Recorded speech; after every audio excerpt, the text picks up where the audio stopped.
Welcome back to IGN Live at Gamescom 2015, presented by Homefront: The Revolution. I'm Max Scoville. Joining me is Leanne, who is the producer for Need for Speed. This is a game about cars. Yes, it is. Now, this is also like obviously Need for Speed is a game about cars. This is a reboot of the Need for Speed franchise, pretty much. So it's just called Need for Speed. It's got no subtitle underneath very it. kind of short and sweet. Yeah, short and sweet. So we've looked at kind of the last 20 years, looked at what our fans really want, and just brought that to them. So really deep customization, the narrative in there with our 5 icons. So we're super excited. Now, the narrative part of this is interesting because you say to everybody, the Need for Speed is getting a reboot. We're kind of changing the story around it. What does that like? What do fans want? What are you bringing to the table here? So they've always asked for obviously a nice journey that would take them along the progression. So we've got our 5 icons in there, which is all about choosing the way that you want to play, basically. So we've got Speed, who's Magnus Walker. So he's quite big in LA, drives a lot of Porsche. He's got a massive collection of them. We've got Ken Block, which a lot of people know. He's our style icon. So he's all about gymkhana and drifting around the corners in the car. Then we've got Risky Devil, who are a crew in Chicago. They're our crew icon.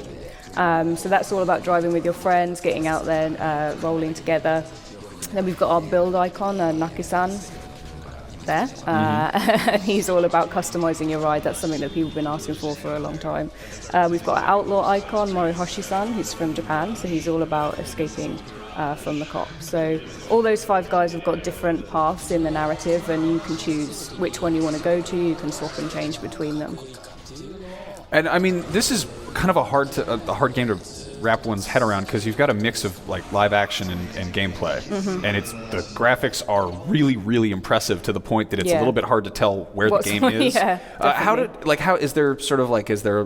a hub section, or like how do you get into the game? What's the world like? So we obviously wanted to make it feel like it's your journey. So that's where the live action and the CG car comes in. So that's a new technology that we're releasing with this game. So we're really excited about that. So if you're driving a green Ferrari, that's obviously going to be in the movies with the characters as well. The world itself is Ventura Bay. It's kind of a fictional Los Angeles set at nighttime. So the cycle is dusk till dawn. There's no daytime in this game. Lots of dynamic weather. Obviously the graphics look absolutely amazing. Obviously it's a fictional LA. We don't have like huge amounts of traffic in downtown because it's a racing game, but we do have traffic in downtown and then up on the hills, and the cops aren't up there. They're just in the city. So why the decision to only have it at night? I think it's kind of all about that timeless night that you're having with the entourage that are in the game, which is shown here. There's those guys who are kind of getting you to meet the ultimate icons, and it's about having that one timeless night with your friends. So that setting and that car culture is quite authentic to be out driving at night as well, and it looks cool. Yeah, it looks cool is a good short answer there. No, I mean it's interesting because it does have that kind of that dangerous aspect. There's almost like, without being kind of outwardly criminal, it's like it's a little bit, it's not like a happy-go-lucky Forza Horizon type of thing. Yeah. The entourage, can you talk a little bit about who they are and what their relationship is? Yeah, so you've got a group of guys. You've got Spike, Robin, Amy, and Manu, and they're kind of your crew. They're kind of helping you to get into this car culture, this scene that's happening around you. And the real key thing is that you want to try and become the ultimate icon. And to do that, you need to impress the entourage, but also get to the point where you're going to impress the 5 ultimate icons there. So they're going to help you through that journey, and you're kind of in their gang, as it were. Okay. Yeah. And I'm assuming there's a multiplayer component? Yes. Do you guys have anything special planned for that? So we've got the all-drive system again, which we released with Rivals. So that's about really seamlessly putting your single-player and multiplayer experiences together. So your progression in the journey and the narrative, you can play single, on your own, but there'll be other humans there if you want to interact with them. So it's kind of like a seamless experience if you want to play with humans or AI or just on your own. Wow. What? I'm sorry. Who are you? Like, is your character kind of... You're you. Yeah, it's we want you to like, play you. Yeah, definitely. You're not like some crazy guy that's trying to drift to save the world or anything like that. You're you're part of this entourage. You're driving as yourself. You're trying to gain as much reputation as you possibly can to meet these really cool guys in the car culture scene. Okay.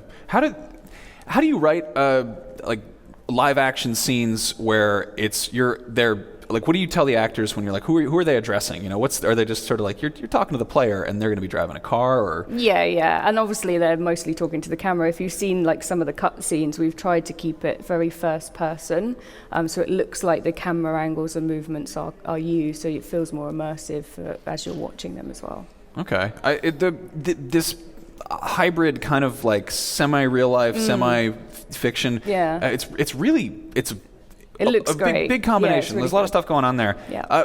Who are the actors for the entourage, like the fictional characters? Like, how did you cast them? Really? We just go through the same normal process that movies do. I mean, essentially, we're kind of making a movie and a game at the same time, and then merging them together, right? So, same process. We just look at who fits the bill, what type of characters we want. We've got 2 women in there, 2 men. Get a nice mix of people and characters. Cool. When is this coming out? November the 3rd on Xbox One, PS4, and PC. Beautiful. Well, it looks fantastic. Thank you so much for coming by and chatting about it. We have lots more Gamescom coverage coming up, and it's live, so I can say things like that. So don't go anywhere.